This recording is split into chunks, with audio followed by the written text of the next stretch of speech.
എല്ലാവർക്കും സ്വാഗതം.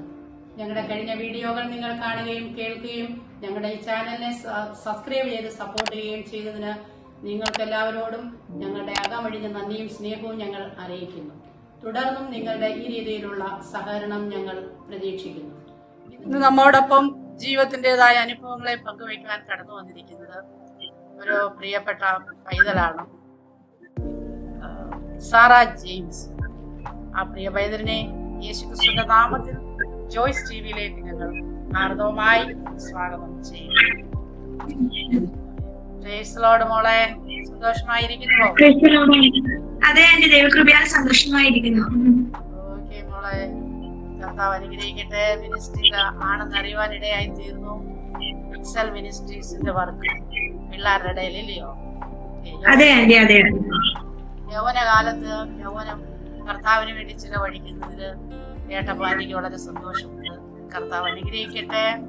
ഓക്കെ, മോളുടെ ജീവിതത്തില് ദൈവം ഒരു അത്ഭുത വിടുതൽ തന്നത് എനിക്ക് മനസ്സിലാക്കുവാൻ കഴിയുന്നു. ആ അനുഭവത്തെ ഷെയർ ചെയ്യുന്നതിന് മുന്നേ തന്നെ നമുക്ക് ദൈവസന്നിധിയിൽ ഒരു മിനിറ്റ് പ്രാർത്ഥിക്കാം. ഹല്ലേലൂയ, പരിശുദ്ധനായ നല്ല ദൈവമേ, സ്തുതിപിതാവേ, നന്ദി നിറഞ്ഞ ഹൃദയത്തോടെ ഞങ്ങൾ സ്തുതിക്കുന്നു, സ്തോത്രം ചെയ്യുന്നു.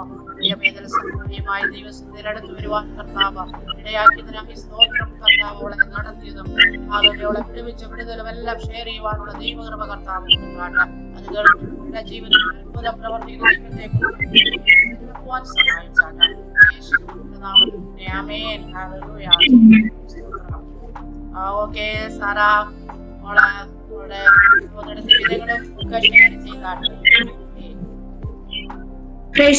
ദൈവത്തിന്റെ അതിപരിശുദ്ധ നാമം വാഴ്ത്തപ്പെടുമാറാകട്ടെ. ജോയ്സ് ടിവിയിലൂടെ ദൈവം എനിക്ക് ചെയ്ത അത്ഭുത പ്രവർത്തികളെ കുറിച്ച് വിവരിക്കാൻ തക്കവണ്ണം സ്വർഗത്തിലെ ദൈവം ഇടയാക്കി തന്ന കൃപകൾക്ക് നന്ദിയോട് സ്തോത്രം. അതിനായി എനിക്ക് അവസരം ഒരുക്കി തന്ന പ്രിയ ആന്റിയോടുള്ള വിശേഷമേറെ നന്ദി അറിയിക്കുന്നു. കൂരിലും താഴ്വരയിൽ കൂടെ നടന്നാലും ഞാനത് അനർത്ഥവും ഭയപ്പെടുകയില്ല. അതെ, സങ്കീർത്തനക്കാരനോട് ഒരുമിച്ച് എനിക്കും പറവാൻ സാധിക്കും. എന്റെ ജീവിതത്തിൽ കഴിഞ്ഞ നാളുകളിൽ വിവിധങ്ങളായ പ്രയാസങ്ങളുടെ പരിശോധനയിലൂടെ ഞാൻ കടന്നുപോയി. എന്നാൽ ഞാൻ ഇന്ന് ഇരിക്കുന്നത് ദൈവത്തിന്റെ കൃപയാലാണ്. ആന്റി പറഞ്ഞതുപോലെ എന്റെ പേര് സാറ ജെയിംസ് എന്നാണ്. ഞാൻ കർത്താവിന്റെ വേലയിൽ പ്രയോജനപ്പെട്ടുകൊണ്ടിരിക്കുന്ന എക്സൽ മിനിസ്ട്രീസിൽ കുഞ്ഞുങ്ങളുടെ ഇടയിൽ കർത്താവ് ഉപയോഗിച്ചുകൊണ്ടിരിക്കുന്നു. അതോടൊപ്പം തന്നെ ഒരു ക്രിസ്ത്യൻ കൗൺസിലറായി ദൈവത്തിന്റെ വേലയിൽ പ്രയോജനപ്പെടുവാൻ കർത്താവ് ഇതുവരെയും സഹായിക്കുന്നു. ദൈവത്തിന്റെ വിശ്വസ്തതയ്ക്കായി ദൈവത്തിന് നന്ദിയോടെ സ്തോത്രം ചെയ്യുന്നു. ഒരു പാസ്റ്ററിന്റെ മകളായി ജനിച്ചു വളരുവാൻ കർത്താവ് എനിക്ക് ഭാഗ്യം തന്നു. അതുകൊണ്ട് തന്നെ ചെറുപ്രായത്തിൽ ദൈവിക സത്യങ്ങളും ദൈവികമായ അടിസ്ഥാന പ്രകാരം ജീവിപ്പാൻ തക്കവണ്ണം കർത്താവ് ഇടയാക്കി വരുത്തുന്നു. കുഞ്ഞുനാളുകൾ തന്നെ പാഴ്സ്നേഹികളിൽ ജനിച്ചു വളരുവാനും അവിടെ തന്നെ ഉറപ്പോടെ അടിസ്ഥാനത്തോടെ ആയിരിക്കാൻ തക്കവണ്ണം സ്വർഗത്തിലെ ദൈവം ഇടയാക്കി. പാസ്റ്റർ ജെയിംസ് എബ്രഹാമിന്റെയും സിസ്റ്റർ സുജാ ജെയിംസിന്റെയും മൂത്ത മകളായി എഴുപ്പാൻ തക്കവണ്ണം കർത്താവ് എനിക്ക് ഭാഗ്യം തന്നു. എനിക്ക് 2 സഹോദരങ്ങളാണുള്ളത്. അവര് പഠനത്തിലായിരിക്കുന്നു. കുഞ്ഞുനാള് മുതലേ ജീവിതത്തിൽ ഒരു പ്രത്യേകമായ ഒരു ദൈവിക കരുതൽ അനുഭവിച്ച് അറിഞ്ഞൊരു വ്യക്തിയാണ് ഞാൻ. പലപ്പോഴും മരണത്തെ മുഖാമുഖമായി കണ്ടു. എന്നാൽ അവിടെ ഒന്നും തളർന്നു പോകാതെ താണു പോകാതെ ഇതുവരെയും കർത്താവ് എന്നെ കൈപിടിച്ചുയർത്തി. ഞാൻ ഡിഗ്രിക്ക് പഠിച്ചുകൊണ്ടിരിക്കുന്ന സമയത്ത്, അതായത് 2019 ജീവിതത്തിൽ ഒരു പരിശോധനയിലൂടെ കടന്നുപോയി. എന്നാൽ അത് അതിസങ്കീർണമാകാവുന്ന സ്ഥാനത്ത് ദൈവത്തിന്റെ കൃപ എന്നോട് കൂടെ ഇരുന്ന് അതിൽ നിന്ന് എന്നെ പുറത്തു കൊണ്ടുവന്നു. ഡിഗ്രി BA സോഷ്യോളജിക്ക് BC കോളേജ് കോട്ടയത്ത് പഠിക്കുന്ന സമയത്ത് ഞാൻ എന്റെ റൂമിൽ പഠിച്ചുകൊണ്ടിരിക്കുമ്പോൾ പെട്ടെന്ന് ശരീരത്തിൽ ഒരു ക്ഷീണം അനുഭവിക്കുന്നതായി എനിക്ക് തോന്നി. പെട്ടെന്ന് എന്റെ അടുത്തുള്ള ഒരു ഹോസ്പിറ്റലിലേക്ക് കൊണ്ടുപോയി. ഞങ്ങൾ അന്നേരം പപ്പായുടെ ശുശ്രൂഷയുടെ പ്രകാരം കല്ലച്ചാൽ അസംബ്ലീസ് ഓഫ് ഗോഡ് ടൗൺ ചർച്ചിലായിരുന്നു. അവിടെ അടുത്തുള്ള ഒരു ഹോസ്പിറ്റലിലേക്ക് എന്നെ കൊണ്ടുപോയി. അവിടെ ട്രിപ്പും കാര്യങ്ങളൊക്കെ ഇട്ടുവെങ്കിലും എന്താണ് എനിക്ക് സംഭവിച്ചതെന്ന് അവിടെ മനസ്സിലാക്കുവാനായിട്ട് സാധിച്ചില്ല. പെട്ടെന്ന് തന്നെ അടുത്തുള്ള ഒരു ഹോസ്പിറ്റലിലേക്ക് എന്നെ വീണ്ടും ഷിഫ്റ്റ് ചെയ്തു. അവിടെ എന്നെ അഡ്മിറ്റ് ചെയ്തു. അവിടെയും പല ടെസ്റ്റുകളും കാര്യങ്ങളൊക്കെ നടത്തി. എന്നാൽ അവിടെയും എന്താ രോഗമെന്ന് അവിടെയും കണ്ടെത്തുവാൻ സാധിക്കില്ല. ആ സമയമായപ്പോഴേക്കും എന്റെ ഒരു സൈഡ് മുഴുവനും പാരലൈസ് ആയി പോയതുപോലെ സംസാരിക്കുവാൻ കഴിയാതെ വേണ്ട എന്റെ ശരീരം ഒരു സൈഡ് തളർന്നു പോയതുപോലെ മറ്റു സൈഡ് അത് വേദനകളാൽ ഞാൻ ഭാരപ്പെടുവാൻ തുടങ്ങി. അതുവരെ പേരൻസിന്റെ ഒരു ഹെൽപ്പോട് കൂടി ആയിരുന്നു ഞാൻ ആ സമയങ്ങളിലൊക്കെയും ആയിരുന്നത്. എന്നാൽ ഇന്ന് ഞാൻ തിരിഞ്ഞു നോക്കുമ്പോൾ ഇന്ന് ഞാൻ ഇവിടെ ആയിരിക്കുന്നത് ദൈവത്തിന്റെ കൃപയാലാണ്. രോഗക്കിടക്കയിൽ നിന്ന് എന്നെ ദൈവം പുറത്തു കൊണ്ടുവന്നു. അങ്ങനെ അവിടെ പല ടെസ്റ്റുകളും MRI സ്കാനിങ്ങിലും കാര്യങ്ങളൊക്കെ ഇവിടെ നടക്കുന്നുണ്ട്. എന്നാൽ അവിടെ എന്താ രോഗമെന്ന് അവിടെ കണ്ടെത്താൻ സാധിച്ചില്ല. അതോടൊപ്പം തന്നെ എന്റെ രോഗാവസ്ഥ മൂർച്ഛിച്ചുകൊണ്ടിരുന്നു. ആ സമയങ്ങളൊക്കെ പ്രിയമുള്ളവരെ, തളർന്നു പോകാവുന്ന സ്ഥാനത്ത്, തകർന്നു പോകാവുന്ന സ്ഥാനത്ത് അതിനൊന്നും എന്റെ ദൈവം എനിക്ക് ഇടവരുത്തിയില്ല. ആ ഒരു രോഗത്തിന്റെ അവസ്ഥയിലും ആ ക്ഷീണതയിലും ദൈവത്തിന്റെ വചനം അയച്ചെന്നെ ദൈവം ബലപ്പെടുത്തുവാൻ തുടങ്ങി. ആ സമയങ്ങളിൽ എനിക്ക് ഉറപ്പ് തന്നെ രോഗക്കിടക്കയില്ല ഹോസ്പിറ്റലിൽ എന്റെ കാതിൽ കേട്ടൊരു ശബ്ദമായിരുന്നു, ഞാൻ പടക്കൂട്ടത്തിന് നേരെ പാൻ ചെല്ലും, എന്റെ ദൈവത്താൽ ഞാൻ മതിൽ ചാടിക്കടക്കുമെന്ന്. ആ ഒരു ദൈവിക ശബ്ദം കേട്ടപ്പോൾ എനിക്ക് ധൈര്യമായി. ഇല്ല, ഞാൻ അതിനെ മാറി. ഹോസ്പിറ്റലിൽ കിടക്കുമ്പോഴാണോ ഈ ശബ്ദം കേട്ടേ? അതെ അതെ ആന്റി, അതെ അതെ അതെ. Okay auntie. അന്നേരം എനിക്ക് ധൈര്യമായി, ഞാൻ ഈ ഒരു സാഹചര്യത്തെ മറികടക്കും. ദൈവം അറിയാതെ എന്റെ ജീവിതത്തിൽ ഒന്നും സംഭവിക്കുകയില്ല എന്ന് എനിക്ക് നല്ല വ്യക്തമായി. അങ്ങനെ അവിടെ നിന്നും ആന്റെ രോഗാവസ്ഥ മൂർച്ഛിച്ചു സംസാരിക്കാൻ കഴിയാതെ വല്ലാത്തൊരു അവസ്ഥയിലേക്ക് ഞാൻ ആയി. അപ്പോൾ അവർ തന്നെ വേറൊരു ഹോസ്പിറ്റലിലേക്ക് ഷിഫ്റ്റ് ചെയ്തു, വൈക്കം ഇൻഡോ അമേരിക്ക ഹോസ്പിറ്റലിലേക്ക്. അവിടെ ചെന്ന് ആദ്യം പല ടെസ്റ്റുകളും അവരുടേതായ ട്രീറ്റ്മെന്റുകൾ ആരംഭിച്ചു. അപ്പോഴൊക്കെയും ആ ഒരു ദൈവിക ശബ്ദത്തിൽ തന്നെ ഞാൻ നിൽക്കുവാനായിട്ട് ഇടയായി തീർന്നു. പ്രിയമുള്ളവരെ, ആ സമയമായപ്പോൾ ലോകത്തിന്റെ നാനാ ഭാഗത്തുള്ള അനേക ദൈവ മക്കൾ, അറിഞ്ഞും അറിയാത്തതുമായ അനേക ദൈവദാസന്മാര് എനിക്ക് വേണ്ടി പ്രാർത്ഥന ആരംഭിച്ചു.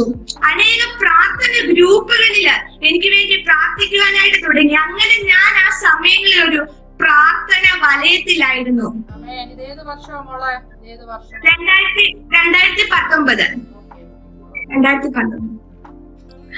അങ്ങനെ ആ ഒരു പ്രാർത്ഥന വലയത്തിലായിരുന്നു. അനേക എനിക്ക് വേണ്ടി പ്രാർത്ഥിച്ചു. ഞാൻ ആ സമയത്ത് കോളേജിൽ പഠിക്കുമ്പോൾ തന്നെ ICPFന്റെ ഒരു സ്റ്റുഡന്റ് ലീഡർ ആയിരുന്നു കോട്ടയത്ത്. അങ്ങനെ ICPFിലുള്ള യൗവനക്കാര് അനേക പ്രിയപ്പെട്ടവരൊക്കെയും എനിക്ക് വേണ്ടി പ്രാർത്ഥിക്കാൻ ആരംഭിച്ചു. പ്രിയമുള്ളവരെ, നമ്മുടെ ജീവിതത്തിൽ ഒരു പ്രയാസം കടന്നു വരുമ്പോൾ, ഒരു കഷ്ടത കടന്നു വരുമ്പോൾ നമ്മളെ മറ്റുള്ളവരിൽ നിന്ന്, ഒരു ലോകക്കാരിൽ നിന്ന് വ്യത്യസ്തരാക്കുന്നത് നമുക്ക് വേണ്ടി പ്രാർത്ഥിക്കുവാനായിട്ട് അനേകരെ ദൈവം എഴുന്നേൽപ്പിക്കും എന്നുള്ളതാണ്. അതുകൊണ്ട് തന്നെ നമ്മൾ ഈ ലോകത്തിൽ ജീവിക്കുമ്പോൾ ഏറ്റവും ഭാഗ്യമുള്ളവരാണ്. അവരുടെ വിഷയങ്ങളെ പോലെ ഏറ്റെടുത്ത്, അവരുടെ തലമുറകളെ പോലെ ഏറ്റെടുത്ത് എനിക്ക് വേണ്ടി അനേകരെ പ്രാർത്ഥിക്കുവാനായിട്ട് ആരംഭിച്ചു. അവിടെയും ഏകദേശം കുറച്ച് ദിവസങ്ങള് ട്രീറ്റ്മെന്റിൽ തന്നെ ഇങ്ങനെ തുടങ്ങി. അപ്പോഴൊക്കെയും എന്റെ കാതുകളിൽ പല ദൈവിക ശബ്ദങ്ങളും മുഴങ്ങുവാൻ തുടങ്ങി. അപ്പോഴൊക്കെ എനിക്ക് ഉറപ്പായി തീർന്നു, ഞാൻ ഇതിൽ നിന്ന് പുറത്തു വരിക തന്നെ ചെയ്യും. പ്രിയമുള്ളവരെ, ദൈവനാമ മഹത്വത്തിനായി ഞാൻ പറയുകയാണ്, ആ സമയങ്ങളിൽ യാതൊരു വിധത്തിലും നിരാശകളോ യാതൊരു ആകുലതകളോ ഒന്നും എന്റെ ജീവിതത്തിൽ എന്തുകൊണ്ട് ഇത് എനിക്ക് കടന്നു വന്നു, എന്തുകൊണ്ടാണ് എന്നുള്ള ആ ഒരു ചോദ്യം ഒന്നും ആ സമയങ്ങളിൽ ഭരിക്കുവാനായിട്ട് ഇടയായി തീർന്നു. ആ രോഗക്കിടക്കയിലും ഞാൻ ആ ദൈവത്തിന്റെ സാന്നിധ്യം അനുഭവിച്ചറിയുവാനായിട്ട് ഇടയായി തീർന്നു. നമ്മളോട് ദൈവം മുന്നമേ അറിയിക്കാതെ ഒന്നും ചെയ്യുക തിരുവചനത്തിൽ വ്യക്തമായിട്ട് പറഞ്ഞിരിക്കുന്ന ഒരു കാര്യമാണ്. 2019 ഞാൻ ഇങ്ങനെയുള്ള ഒരു രോഗാവസ്ഥയിലൂടെ കടന്നുപോയെങ്കിലും 2017 ഞാൻ എന്റെ പ്രാർത്ഥന മുറിയിൽ ഞാൻ ഒരു ദൈവിക ശബ്ദം കേൾക്കുവാനായിട്ട് ഇടയായി തീർന്നു. ഒരു ഭാരത്തിലൂടെ, ഒരു കഷ്ടതയിലൂടെ ഞാൻ നിന്നെ കടത്തിവിടും, നിന്നെ ഒരു പൊന്നുപോലെ പുറത്തു കൊണ്ടുവരുവാൻ ആണ് എന്ന് ഞാൻ എന്റെ കാതുകളിൽ ആ ഒരു 2017 ഞാൻ ഒരു ദൈവശബ്ദം കേട്ടു. അത് ഞാൻ പ്രത്യേകിച്ചും ആരോടും ഷെയർ ഒന്നും ചെയ്തില്ല. എന്നാൽ എന്റെ ബെസ്റ്റ് ഫ്രണ്ടിനോട് ഞാൻ അന്ന് ഷെയർ ചെയ്തായിരുന്നു. ദൈവാത്മാവിനോട് വ്യക്തമായിട്ട് പറഞ്ഞു, ഡിഗ്രി പൂർത്തീകരിക്കുവാൻ നിനക്ക് അവസരം ഉണ്ടാകണം, ഒരു കഷ്ടതയിലൂടെ കടത്തിവിടുമെന്ന്. ഞാൻ അത് ആ എന്റെ ഫ്രണ്ടിനോട് ഞാൻ വ്യക്തമായിട്ട് പറഞ്ഞു. ഇങ്ങനെ ദൈവാത്മാവ് എന്നോട് സംസാരിച്ചു. അന്നേരം അവളും പറഞ്ഞു, ഞങ്ങൾ പ്രാർത്ഥിച്ചോളം സാറാ, ദൈവം അറിയാതെ ഒന്നുമല്ലല്ലോ എന്ന്. അങ്ങനെ 2 വർഷം കഴിഞ്ഞു.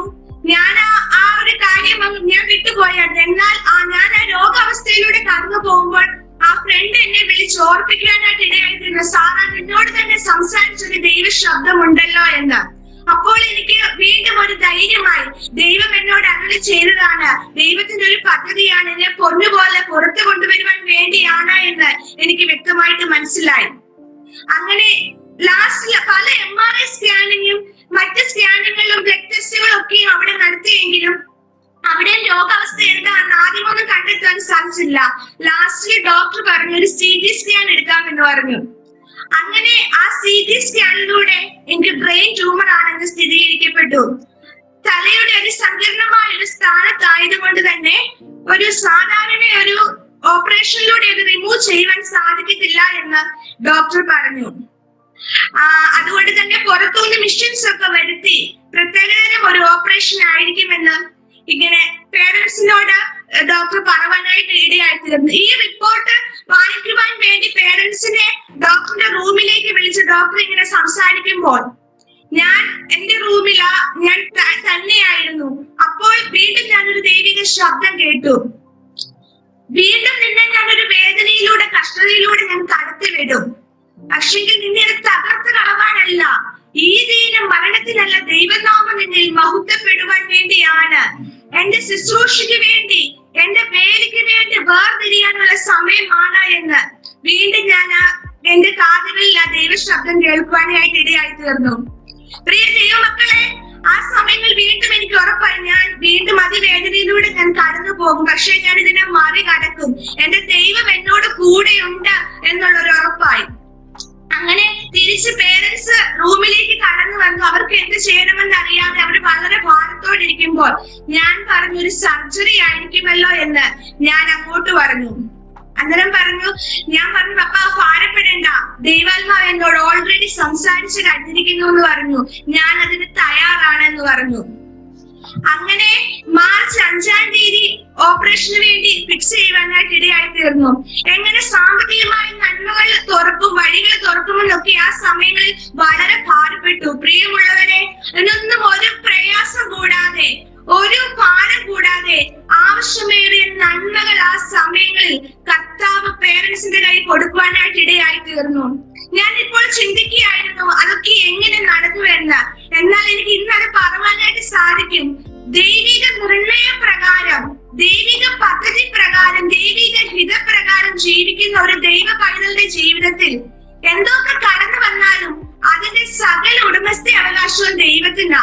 കാര്യങ്ങളൊക്കെ ദൈവം ഓട്ടോമാറ്റിക്കലി ക്രമീകരിച്ചോളും.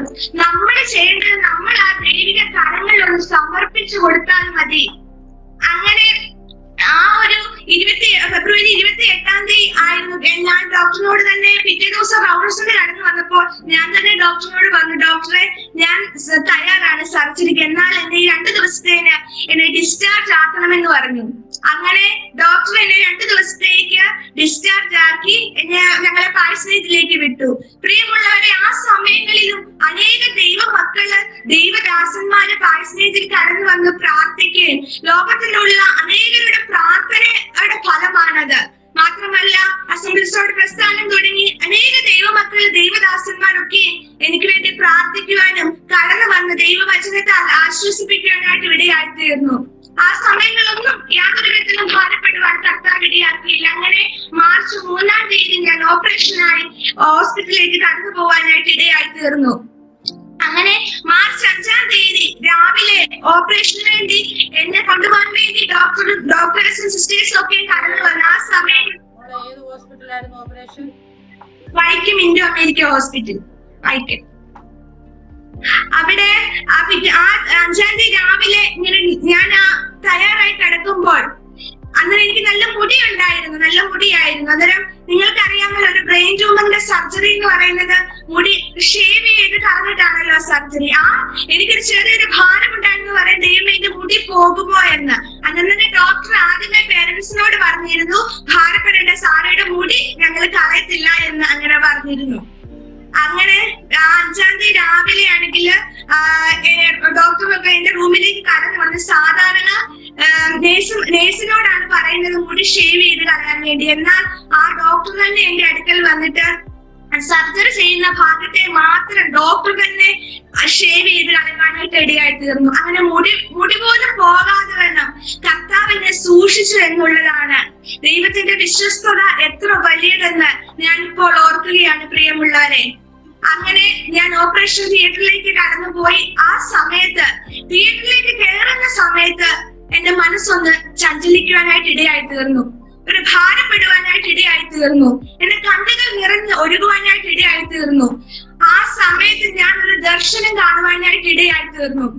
എനിക്ക് വേണ്ടി കാൽവരി ക്രൂശിൽ തലയിൽ മുൾമുടി ധരിച്ചിരിക്കുന്ന യേശുവിനെ കാണുവാനായിട്ട് ഇടയായി തീർന്നു. അന്നേരം എന്റെ മനസ്സില് എനിക്ക് ഞാൻ അതുവരെ ഭാരപ്പെട്ട പിശാച് കൊണ്ടുവന്ന നിരാശ പെട്ടെന്ന് എന്നെ വിട്ടുപോയി. കാരണം ഞാൻ ഈ സഹിക്കുന്ന വേദനയോ ഞാൻ ഈ സഹിക്കുന്നതായ പ്രയാസങ്ങളോ എന്റെ യേശു എനിക്ക് വേണ്ടി സഹിച്ചതിന് ഒട്ടും തുല്യമാകത്തില്ല എന്ന് ആ സമയങ്ങളിൽ എനിക്ക് എന്റെ ഉള്ളിൽ ധൈര്യമായി.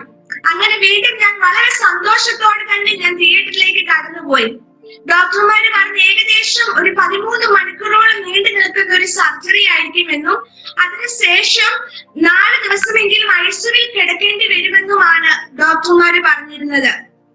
അങ്ങനെ എന്റെ സർജറി ആരംഭിച്ചു. ബോംബെയിൽ നിന്നുള്ള 2 ഡോക്ടേഴ്സ് പാനൽ ചേർന്നായിരുന്നു ആ ഒരു സർജറി. ആ ഒരു പ്രത്യേകതരം സർജറി ആ ഹോസ്പിറ്റലിൽ ആദ്യമായിട്ടാണ് നടക്കുന്നതും. അങ്ങനെ ആ 12 മണിക്കൂർ 13 മണിക്കൂർ നീണ്ടു നിൽക്കുമെന്ന് പറഞ്ഞ ആ സർജറി 8 മണിക്കൂർ കൊണ്ട് അത് പൂർത്തീകരിക്കുവാൻ കർത്താവ് ഇടയാക്കി.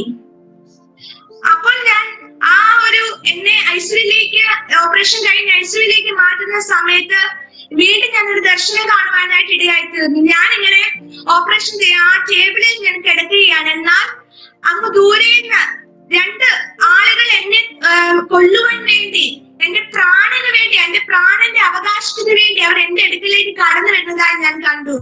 അതേസമയം എന്റെ ചുറ്റും ദൂതന്മാരാ എന്റെ ചുറ്റുമായിരിക്കുകയാണ്. അങ്ങനെ എന്റെ അടുക്കിലേക്ക് ആ വ്യക്തികൾ കടന്നു വരികയും അവർ തമ്മിൽ സംസാരിക്കുകയാണ്.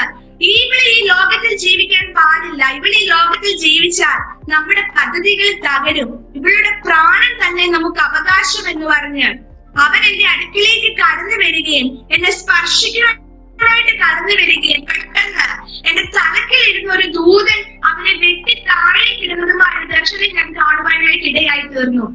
അപ്പോൾ തന്നെ പെട്ടെന്ന് തന്നെ ഡോക്ടർ ഇങ്ങനെ എന്നെ വിളിച്ചപ്പോൾ ഞാൻ പെട്ടെന്ന് തന്നെ കണ്ണു തുറന്നു. അന്നേരം പപ്പ അടുത്ത് നിൽപ്പുണ്ടായിരുന്നു. ഡോക്ടർ ചോദിച്ചിട്ട് ആരാണെന്ന് ചോദിച്ചു. ഞാൻ പറഞ്ഞു പപ്പായാണെന്ന് പറഞ്ഞു. ഡോക്ടറിന് ഒരു അത്ഭുതമായിരുന്നു.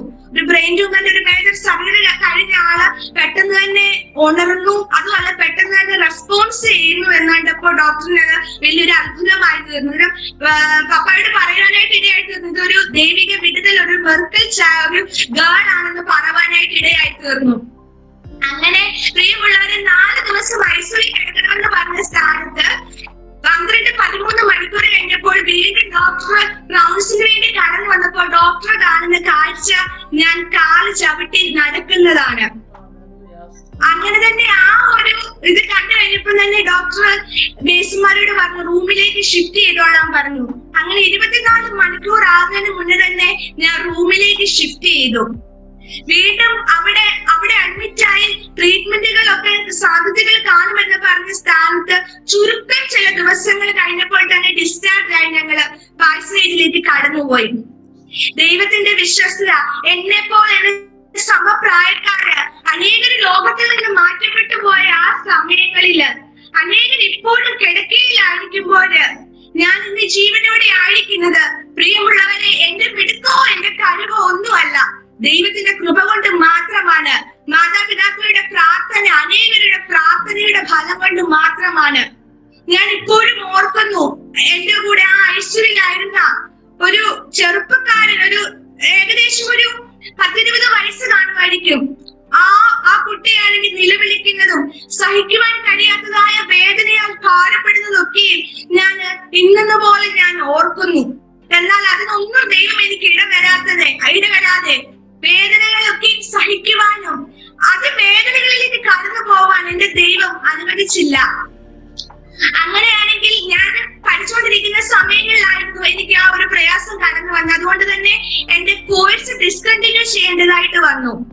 ഡോക്ടർമാര് പറഞ്ഞു കുറച്ചു നാളത്തേക്ക് എഡ്യൂക്കേഷൻ ഒന്നും ഫോക്കസ് ചെയ്യരുത്, കാരണം ബ്രെയിനിന്റെ ഒരു സർജറി കഴിഞ്ഞതായതുകൊണ്ട് നമ്മൾ ഒത്തിരി ശ്രദ്ധിക്കണം എന്ന് പറഞ്ഞു. അങ്ങനെ ഞാൻ വീണ്ടും റെസ്റ്റിലേക്കായി. അങ്ങനെ ഡിഗ്രി ഞാൻ ഡിസ്കണ്ടിന്യൂ ചെയ്യുവാനായിട്ട് ഇടയായി തീർന്നു. പ്രിയമുള്ളവരെ, ആ സമയങ്ങളിൽ ദൈവത്തിന്റെ ആത്മാവ് എന്നോട് ശക്തമായി ഇടപെടുവാൻ തുടങ്ങി. ദൈവികമായ മർമ്മങ്ങൾ, ദൈവിക വചനത്തിൽ നിന്നുള്ളതായ ആ മർമ്മങ്ങൾ എനിക്ക് ദൈവം മനസ്സിലാക്കി തരുവാനായിട്ട് ഇടയായി തീർന്നു. ആ സമയങ്ങളിലൊക്കെയും ഡോക്ടർമാര് പറഞ്ഞു 6 മാസമെങ്കിലും കഴിയാതെ യാത്രകളൊന്നും ചെയ്യരുത് എന്ന് ഡോക്ടർമാര് പറഞ്ഞു. എന്നാൽ പപ്പായ്ക്ക് കുവൈറ്റ് ഫസ്റ്റ് ചർച്ചിലേക്ക് ട്രാൻസ്ഫർ കിട്ടുവാനായിട്ട് ഇടയായി തീർന്നു. 6 മാസം ആകുന്നതിന് മുന്നേ തന്നെ ഞാൻ കുവൈറ്റിലേക്ക് കടന്നു പോകാനായിട്ട് ഇടയായി തീർന്നു. മെഡിക്കൽ സയൻസ് എവിടൊക്കെ അസാധ്യം എന്ന് പറഞ്ഞോ, എവിടൊക്കെ നടക്കത്തില്ല എന്ന് പറഞ്ഞോ, അതെല്ലാം എന്റെ ദൈവം എനിക്ക് സാധ്യമാക്കി തന്നു, നടപ്പിലാക്കി തന്നു. വീണ്ടും എന്റെ ഹൃദയത്തിൽ വലിയൊരു ആഗ്രഹം, ഒത്തിരി സ്വപ്നങ്ങൾ ഉണ്ടായിരുന്നു. ഞാൻ പഠിച്ച ഒരു വ്യക്തിയാകും. ഞാൻ കുഞ്ഞുനാളിൽ തന്നെ കർത്താവിന്റെ വേലയ്ക്ക് വേണ്ടി സമർപ്പിക്കപ്പെട്ടതാണ്. എനിക്ക് എന്റെ യൗവന കാലത്ത് എനിക്ക് എന്റെ കർത്താവിന് വേണ്ടി പ്രയോജനപ്പെടണം എന്നൊക്കെ എനിക്ക് കുഞ്ഞുനാളിലോട്ട് ഭയങ്കര ആഗ്രഹമായിരുന്നു, എന്റെ വിദ്യാഭ്യാസം കഴിഞ്ഞ്. എന്നാൽ ഈ ഒരു അവസ്ഥ കടന്നു വന്നപ്പോൾ ഞാൻ ആ ഓപ്പറേഷൻ ഒക്കെ കഴിഞ്ഞ ആ റെസ്റ്റിംഗ് പീരീഡിലായിരിക്കുമ്പോൾ ഞാൻ ചിന്തിച്ചു, ദൈവമേ, എന്റെ സമപ്രായക്കാർ, എന്റെ കൂടെ പഠിച്ച ഫ്രണ്ട്സ് ഒക്കെയും അവരെ കോഴ്സ് കംപ്ലീറ്റ് ആക്കാറായി. ഞാൻ ഡിസ്കണ്ടിന്യൂ ചെയ്തിരിക്കുകയാണ്. എന്റെ ജീവിതത്തിൽ ഒത്തിരി സ്വപ്നങ്ങൾ ഉണ്ടായിരുന്നു, എനിക്ക് ഒത്തിരി വാഗ്ദത്തങ്ങളുണ്ട്. ഞാൻ നിന്നിൽ ആശ്രയിക്കുന്ന ഒരു ദൈവ പൈതല, എനിക്കിത് നേടിയെടുക്കാൻ പറ്റുമോ എന്നുള്ള ഒരു ചിന്ത, ഒരു ചെറിയൊരു ചിന്ത ആ സമയത്ത് കടന്നു വന്നു. അപ്പോഴും ഇല്ല, ദൈവം എന്നെ ഉറപ്പിച്ചു, ദൈവം നടത്തും, ദൈവം അതുകൊണ്ട് എത്തിക്കും. അങ്ങനെ പേരൻസും എന്റെ അടുത്ത് വന്ന് എനിക്ക് എപ്പോഴും ഒരു സപ്പോർട്ടായി തരുവാനായിട്ട് ഇടയായി തീർന്നു. നീ അത് നേടിയെടുക്കാൻ തന്നെ ചെയ്യും, ഈ ശോധന മാറി നീ ഏറ്റവും ശ്രേഷ്ഠകരമായിട്ട് മുന്നിൽ വരിക തന്നെ ചെയ്യുമെന്ന് പേരൻസ് സപ്പോർട്ട് ചെയ്യുവാനായിട്ട് ഇടയായി തീർന്നു.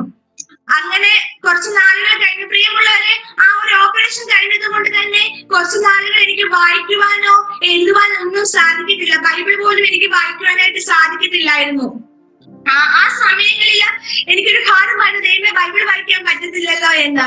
എന്നാൽ ഞാൻ കുഞ്ഞു നാളുകൾ മുതൽ പഠിച്ച വാക്യങ്ങളായിരുന്നു ആ സമയങ്ങളിൽ എന്നെ ബലപ്പെടുത്തിക്കൊണ്ടിരുന്നത്. രാവിലെ എഴുന്നേൽക്കുമ്പോഴും ഉച്ചയ്ക്കും രാത്രിയൊക്കെ കിടക്കുന്നതിനൊക്കെ മുന്നേ ആയാലും ഞാൻ ആ വാക്യങ്ങൾ ഉരുവിട്ടുകൊണ്ടിരുന്നു. ഞാൻ ആ കുഞ്ഞു നാളുകളിൽ പഠിച്ച വാക്യങ്ങള് എന്റെ ഓർമ്മയിലേക്ക് വരുവാനായിട്ട് ഇടയായി തീർന്നു. അപ്പോൾ എനിക്ക് മനസ്സിലായി ദൈവവചനം പഠിക്കുന്നതിന്റെ പ്രാധാന്യത നമ്മുടെ ജീവിതത്തിൽ എത്ര മാത്രം ഉണ്ടായെന്ന്. ജീവിതത്തിൽ ഒരു കഷ്ടത കടന്നു വരുമ്പോൾ, ഒരു പരിശോധന കടന്നു വന്നപ്പോൾ, ഈ ദൈവവചനം എന്നെ നടത്തിയ വിധങ്ങള്, ദൈവവചനം എന്നെ കൊണ്ടുപോയ വിധങ്ങള്, പ്രിയമുള്ളവരെ, എനിക്കത് വർണ്ണിക്കുവാൻ എനിക്ക് വാക്കുകളില്ല. കാരണം ആ ബൈബിൾ വായിക്കാത്തതിന്റെ ആ ഒരു ഭാരമോ ഒന്നും എനിക്ക് ആ സമയങ്ങളിൽ ആ ഒരു ഉണ്ടാകാനായിട്ട് ഇടയായി തീർന്നില്ല. കാരണം ആ ദൈവവചനം ഞാൻ ഇങ്ങനെ ഉരുവിട്ടുകൊണ്ട് തന്നെ ഇരുന്നു. പ്രിയമുള്ളവരെ, പ്രിയ യൗവനക്കാർ എന്നെ കേൾക്കുന്നുണ്ടെങ്കിൽ, പ്രിയ കുഞ്ഞുങ്ങൾ എന്നെ കേൾക്കുന്നുണ്ടെങ്കിൽ, ഞാൻ നിങ്ങളോട് ഈ സമയത്ത് ഒരു കാര്യം പറയാണ്. ചിലപ്പോൾ നമ്മുടെ പേരൻസ്, നമ്മുടെ പാസ്റ്റേഴ്സ്, സൺഡേ സ്കൂൾ ടീച്ചേഴ്സ് ഒക്കെ നമ്മളെ നിർബന്ധിച്ചായിരിക്കും വാക്യങ്ങൾ പഠിപ്പിക്കുന്നത്. ഒരു പക്ഷേ തലയാഴ്ച പഠിച്ച വാക്യം പിറ്റേ ആഴ്ച സൺഡേ സ്കൂൾ ടീച്ചേഴ്സ് ചോദിക്കുമ്പോൾ പറഞ്ഞില്ല എങ്കിൽ അവർക്കൊരു ഭാരമായിരിക്കും, നിങ്ങൾക്കും ഒരു ഭാരമായി പലപ്പോഴും തോന്നിയേക്കാം. പക്ഷെങ്കിൽ ഇന്ന് നമ്മൾ ചെലവഴിക്കുന്ന സമയമുണ്ടല്ലോ, നമ്മൾ ദൈവവചനത്തിന് വേണ്ടി മാറ്റിവെക്കുന്ന സമയമുണ്ടല്ലോ, അതൊരിക്കലും വൃഥാവല്ല. എന്റെ അനുഭവത്തിലൂടെ എനിക്കത് പറയാൻ സാധിക്കും. നമ്മൾ മനസ്സോടെ നമ്മൾ പഠിക്കുവാനായിട്ട് തയ്യാറാകുമെങ്കിൽ നമ്മുടെ ഏത് പ്രതികൂല സാഹചര്യങ്ങളിലും അത് നമ്മളെ നിലനിർത്തിക്കോളും. ടീച്ചേഴ്സിന്റെ നിർമ്മിതത്താലോ പാസ്റ്റേഴ്സിന്റെയോ പേരൻസിന്റെ നിർമ്മിതത്താലോ ഒന്നും ആയിരിക്കരുത്. കാരണം ആ ദൈവവചനം എന്ന് പറഞ്ഞ ഇരുവായ്ത്തലയുള്ള ഏത് വാളിനേക്കാളും മൂർച്ചയേറിയ ദൈവവചനമാ. നമ്മുടെ ഏത് സാഹചര്യങ്ങളും നമ്മളെ വഴി നടത്താൻ ശക്തനായ കർത്താവാണ്. അങ്ങനെ ദിവസങ്ങൾ കടന്നു പോകാനായിട്ട് ഇടയായി തീർന്നു. വീണ്ടും അവിടെ ആയിരിക്കുമ്പോൾ തന്നെ എന്റെ ഒരു നിർണായകമായ സമയമായിരുന്നു. ഞാൻ കർത്താവിന്റെ വേലയ്ക്ക് വേണ്ടി സമർപ്പിക്കപ്പെട്ട് കുഞ്ഞുനാളുകളിലായിരുന്നുവെങ്കിലും എന്റെ വിളിയും തിരഞ്ഞെടുപ്പും ഉറപ്പാക്കുന്നതായ ദിനങ്ങളായിരുന്നു ആ ഓപ്പറേഷൻ കഴിഞ്ഞിട്ടുള്ള ചില ദിവസങ്ങൾ എന്ന് പറയുന്നത്. പെട്ടെന്ന് തന്നെ ഞാൻ റിക്കവറി ആയി, പെട്ടെന്ന് തന്നെ ഞാൻ ആ ഒരു അവസ്ഥയിൽ നിന്ന് പുറത്ത് കടന്നു വന്നു. തുറക്കപ്പെടുവാനായിട്ട് ഇടയായി തീർന്നു. ദൈവവചനം പ്രസ്താവിക്കാനും ദൈവം എനിക്ക് ചെയ്ത അത്ഭുത വിടുതലുകൾ പറവാൻ തക്കവണ്ണം അനേക വേദികൾ തുറക്കപ്പെടുവാനായിട്ട് ഇടയായി തീർന്നു. കഷ്ടത്തിലായത് എനിക്ക് ഏറെ ഗുണമായെന്ന് എനിക്ക് മനസ്സിലായി. ദൈവത്തിന്റെ വേലയ്ക്ക് വേണ്ടി വേർതിരിച്ച ദിവസങ്ങളായിരുന്നു. എനിക്ക് ഉറപ്പ് നൽകിയ വിളിയും തിരഞ്ഞെടുപ്പും എനിക്ക് ഉറപ്പാക്കിയ ചില ദിവസങ്ങളായിരുന്നു അത്. അങ്ങനെ മുന്നോട്ട് പോയിക്കൊണ്ടിരിക്കുമ്പോൾ എന്റെ ഹൃദയത്തിൽ ഒരു ആഗ്രഹം, കാരണം പെട്ടെന്ന് തന്നെ ഞാൻ അതിൽ നിന്ന് റിക്കവറി ആയപ്പോൾ എന്റെ മനസ്സിലൊരു ആഗ്രഹം തോന്നി, എന്റെ കോഴ്സ് എനിക്കൊന്ന് കംപ്ലീറ്റ് ആക്കണമെന്ന്. അങ്ങനെ തന്നെ ഞാൻ ആ സമയത്ത് കുവൈറ്റിലായിരിക്കുമ്പോൾ തന്നെ ഞാൻ പേരൻസിനോട് പറഞ്ഞു, എനിക്ക് നാട്ടിൽ പോകണം, നാട്ടിൽ പോയിട്ട് എനിക്ക് എന്റെ കോഴ്സ് കംപ്ലീറ്റ് ആക്കണം എന്ന് പറഞ്ഞു. അങ്ങനെ അവര് പറഞ്ഞു, നിനക്ക് ധൈര്യമുണ്ടെങ്കിൽ ഉറപ്പുണ്ടെങ്കിൽ അതിന് അങ്ങനെ തന്നെ ആകട്ടെ എന്ന് പറഞ്ഞ് ഞാൻ നാട്ടിലേക്ക് കടന്നു വരുവാനായിട്ട് ഇടയായി തീർന്നു. നാട്ടിലേക്ക് വന്ന പിറ്റേ ദിവസം തന്നെ ഞാൻ എന്റെ HOD വിളിച്ചു. ഞാൻ പറഞ്ഞു, മിസ്സേ ഞാൻ ഇങ്ങനെ നാട്ടിൽ വന്നിട്ടുണ്ട്, എനിക്ക് എന്റെ കോഴ്സ് കംപ്ലീറ്റ് ആക്കണമെന്ന് പറഞ്ഞു. എന്നിട്ട് പറഞ്ഞു, സാറയുടെ ഹെൽത്ത് ഒക്കെ ഇപ്പൊ എങ്ങനെയുണ്ട് എന്ന കാര്യങ്ങളൊക്കെ ചോദിച്ചു കഴിഞ്ഞപ്പോ ഞാൻ പറഞ്ഞു, മിസ്സേ എനിക്കിപ്പോ ദൈവകൃപയാൽ കുഴപ്പമൊന്നും ഇല്ല, എനിക്കത് എങ്ങനെയെങ്കിലും കംപ്ലീറ്റ് ആക്കിയാൽ മതി എന്ന് പറഞ്ഞു. അങ്ങനെ ഒരു കാര്യം ചെയ്യുക, നാളെ തന്നെ കോളേജിലേക്ക് കടന്നു വരാൻ പറഞ്ഞു. അങ്ങനെ ഞാൻ പിറ്റേ ദിവസം തന്നെ ഞാൻ കോളേജിലേക്ക് കടന്നു പോയപ്പോൾ HOD കണ്ടപ്പോൾ ആദ്യം ഒരു ഭാരമായിരുന്നു, എങ്ങനെ ഞാൻ കംപ്ലീറ്റ് ആക്കുമെന്ന്. എന്റെ പ്രിൻസിപ്പൽ എന്നോട് പറഞ്ഞൊരു കാര്യമുണ്ട്, സാറാ 50ാമത്തെ വയസ്സിലെ ഡിഗ്രി എടുത്തവര് നമുക്കിടയിലുണ്ട്, അതുകൊണ്ട് തന്നെ ഇനിയും സമയമുണ്ട്, സാറാ വെയിറ്റ് ചെയ്യുക, ഇച്ചിരിടത്ത് ആരോഗ്യമാകട്ടെ എന്ന് പറഞ്ഞു. പക്ഷെ എന്റെ മനസ്സിൽ അന്നേരം ഒരു തോന്നലില്ല, കർത്താവ് എന്നെ വിടുവിച്ചതാ, കർത്താവ് എനിക്ക് പൂർണ്ണമായ സൗഖ്യം തന്നതാ, ഇനിയും ഞാൻ വെറുതെ ഇരുന്നാ പോരാ എന്ന് എന്റെ മനസ്സിലൊരു തോന്നലുണ്ട്. ഞാൻ തന്നെ പ്രിൻസിപ്പളിനോട് പറഞ്ഞു, ഇല്ല മിസ്സേ ഞാൻ തയ്യാറാണ്, ഞാൻ റെഡിയാണ്, ഞാൻ ഇത് കംപ്ലീറ്റ് ആക്കുക തന്നെ ചെയ്യുമെന്ന് പറഞ്ഞു. എന്റെ ആ ഒരു കോൺഫിഡൻസ് കണ്ടിട്ട് പ്രിൻസിപ്പൾ പറഞ്ഞു, എന്നാൽ ഞങ്ങൾക്ക് സാർക്ക് റീ അഡ്മിഷൻ തരുവാണെന്ന് പറഞ്ഞു. അങ്ങനെ പിന്നെ യൂണിവേഴ്സിറ്റിയിലെ കാര്യങ്ങളൊക്കെ പെട്ടെന്ന് തന്നെ, പ്രിയമുള്ളവരെ, പെട്ടെന്ന് തന്നെ ആ കാര്യങ്ങളൊക്കെ കംപ്ലീറ്റ് ആക്കി. ആ സമയങ്ങളിലൊക്കെയും എന്റെ അധ്യാപകർ എന്നോട് പറഞ്ഞൊരു കാര്യമുണ്ട്, സാറയുടെ ജീവിതത്തിൽ ഇത് എങ്ങനെ നടന്നു, പല കുട്ടികളുടെയും ജീവിതത്തിൽ നടക്കാത്ത കാര്യമാണ്, യൂണിവേഴ്സിറ്റിയിലൊക്കെ പോയി പെട്ടെന്ന് തന്നെ പ്രോസസ്സിംഗ് ഒക്കെ കംപ്ലീറ്റ് ആകാന്ന് പറയുന്നത് ഒരു അത്ഭുതം തന്നെയാണ് എന്ന് പറഞ്ഞു. അങ്ങനെ തന്നെ എനിക്ക് ഡിസ്കണ്ടിന്യൂ ആയ ആ കോഴ്സ് ദൈവകൃപയാൽ എനിക്കത് കംപ്ലീറ്റ് ആക്കുവാനായിട്ട് കർത്താവ് എനിക്ക് ഭാഗ്യം തന്നു. ശത്രുവാരൻ വെല്ലുവിളി ഉയർത്തി വിദ്യാഭ്യാസത്തിൽ ഇനി മുന്നേറുവാൻ സാധിക്കത്തില്ല എന്ന്. പക്ഷെങ്കിൽ ആ വെല്ലുവിളികളായിട്ട് എന്റെ ചെവിയിൽ മുടങ്ങിയ വാഗ്ദത്തങ്ങളായിരുന്നു. ഞാൻ വിദ്യാഭ്യാസത്തിൽ മുന്നേറും, ഞാൻ ഉന്നതങ്ങളിൽ എത്തും, ദൈവത്തിന്റെ വേലയ്ക്ക് വേണ്ടി പ്രയോജനപ്പെടുമെന്നുള്ള കുഞ്ഞുനാള് മുതൽ കേൾക്കുന്ന ഒരു വാഗ്ദത്തങ്ങളുണ്ട്. പക്ഷെങ്കിൽ ആ ഒരു കർഷകരുടെ സമയത്ത് പിശാചിന്റെ ചെവിയിൽ വേറെ മോദി, നീ വിദ്യാഭ്യാസത്തിൽ ഇനി മുന്നേറുകയില്ല എന്ന്. പക്ഷെങ്കിൽ വാഗ്ദത്തം ചെയ്ത ദൈവം വിശ്വസ്ത, വാക്ക് പറഞ്ഞവൻ മാറത്തില്ല. സാത്താന്റെ തലയെ കാൽവരി ക്രൂശിൽ തകർത്തവനായ കർത്താവാണ് എനിക്ക് വേണ്ടി അത്ഭുതം പ്രവർത്തിച്ചു. ഞാൻ BA സോഷ്യോളജി കോഴ്സ് കോളേജിൽ നിന്ന് കംപ്ലീറ്റ് ആക്കുവാനായിട്ട് ഇടയായി തീർന്നു. വീണ്ടും ഇങ്ങനെ പ്രാർത്ഥിച്ചുകൊണ്ടിരുന്നപ്പോൾ ദൈവം എനിക്ക് വീണ്ടും ഒരു പുതുവഴി തുറന്നു തന്നു. അങ്ങനെ ക്രിസ്ത്യൻ കൗൺസിലിംഗിൽ ഒരു ഡിഗ്രി എടുക്കുവാനായിട്ട് കർത്താവ് എനിക്ക് ഭാഗ്യം തന്നു. അതും ഇന്റർനാഷണൽ ആയുള്ള സ്റ്റുഡൻസിന്റെ കൂടെ ഇരുന്ന് ഹോസ്റ്റലിൽ താമസിച്ച് പഠിക്കുവാൻ തക്കവണ്ണം കർത്താവ് എനിക്ക് ഭാഗ്യം തന്നു. അവിടെയും ഒരു അത്ഭുതമായിരുന്നു, ടീച്ചേഴ്സിനൊക്കെ ഒരു അത്ഭുതമായിരുന്നു, എങ്ങനെ നടക്കുന്നു സാറായെ കൊണ്ട് തന്നെ ഇതൊക്കെ എങ്ങനെ നടക്കുന്നു എന്ന്. എന്നാൽ ഞാൻ നടന്നതല്ല, ദൈവം എന്നെ നടത്തിയാണെന്ന് അവിടെയും എനിക്ക് സാക്ഷ്യം പറയുവാനായിട്ട് ഇടയായി തീർന്നു. അങ്ങനെ കർത്താവിന്റെ വേലയിൽ അത് ശക്തമായിട്ട് പ്രയോജനപ്പെടുവാൻ കർത്താവ് ഇതുവരെയും എനിക്ക് അവസരം ഒരുക്കിക്കൊണ്ടിരിക്കുന്നു. അങ്ങനെ ഒരു ക്രിസ്ത്യൻ കൗൺസിലറായി ഇപ്പോൾ കർത്താവിന്റെ വേലയിൽ പ്രയോജനപ്പെട്ടുകൊണ്ടിരിക്കുന്നു.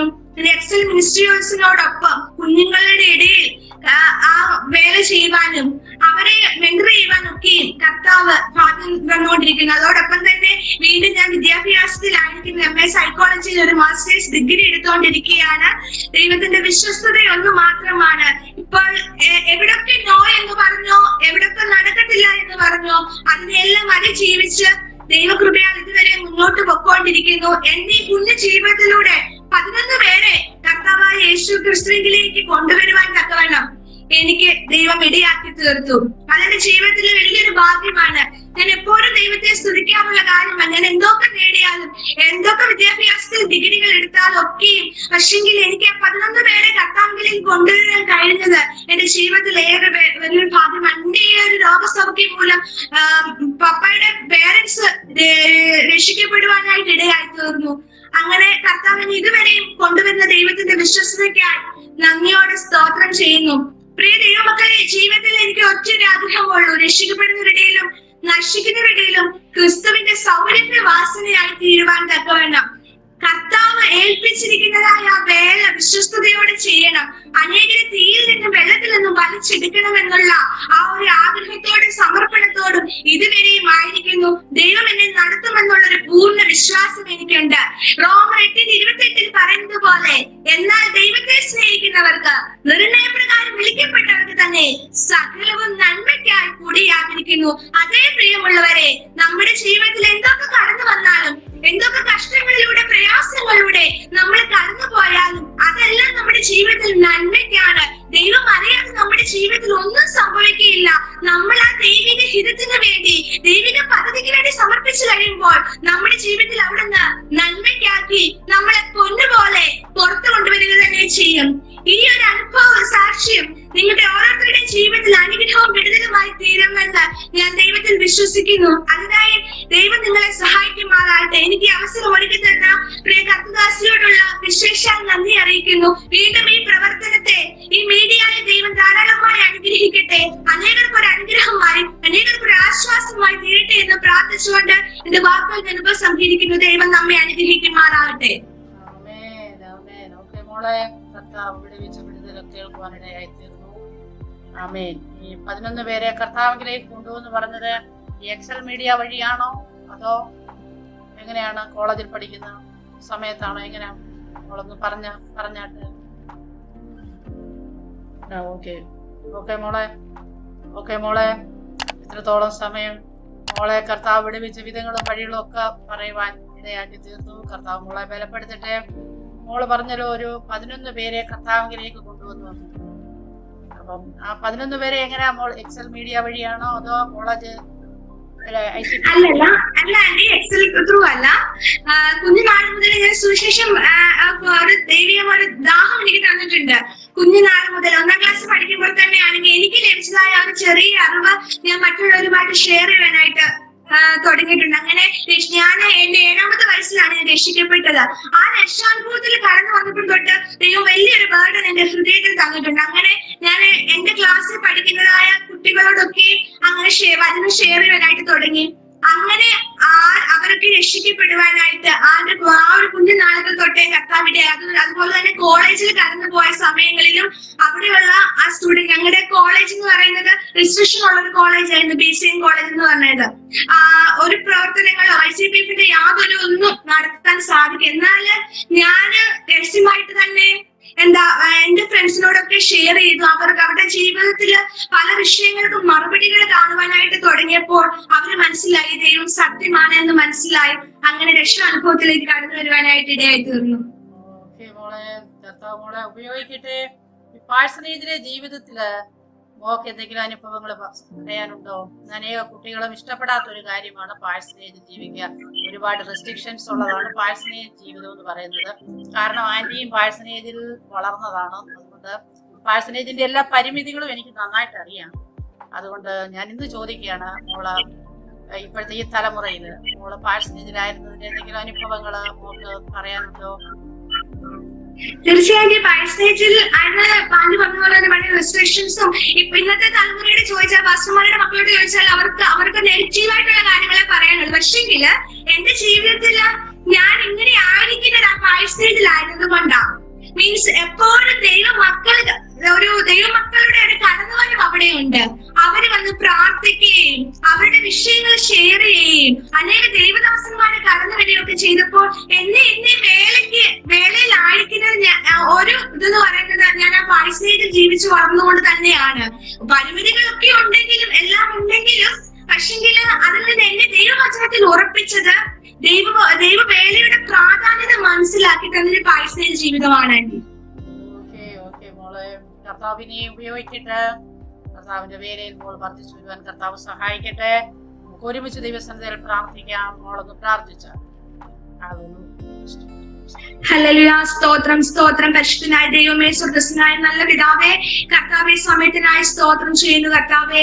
ദൈവമേ, ഹല്ലേലൂയ. ജോയ്സ് ടിവി എന്ന മീഡിയയ്ക്കായി സ്തോത്രം ചെയ്യുന്നു കർത്താവ്. അനേകർക്ക് ഒരു പ്രയോജനപ്പെട്ടുകൊണ്ടിരിക്കുമ്പോൾ ദൈവമേ, അനേകരെ ദൈവമേ ഹല്ലേലൂയ വേദികളിലേക്ക് കൊണ്ടുപോകാനിരിക്കുന്ന ഈ മീഡിയയ്ക്കായി സ്തോത്രം. ഇതിന് നേതൃത്വം കൊടുക്കുന്നതായ ദൈവപ്രിയ ആന്റിക്കായി പ്രാർത്ഥിക്കുന്നു. വീണ്ടും കർത്താവ് ശക്തമായി ഉപയോഗിക്കണം. അനേകർക്ക് ഒരു അനുഗ്രഹമായി, അനേകർക്ക് വിടുതലായി തീരുവാൻ തക്കവണ്ണം കർത്താവ് ഇടയാക്കുമാറാണമേ എന്ന് പ്രാർത്ഥിക്കുന്നു. അടിയനും കർത്താവെ അങ്ങ് ചെയ്ത വിടുതലിന്റെ സാക്ഷ്യം ഇവിടെ പങ്കുവയ്ക്കുവാൻ തക്കവണ്ണം കർത്താവ് ഇടയാക്കിയാൽ ഇത് അനേകർക്ക് ഒരു അനുഗ്രഹമായി തീരുവാൻ കർത്താവ് ഇടയാക്കുമാറാണമേ എന്ന് പ്രാർത്ഥിക്കുന്നു.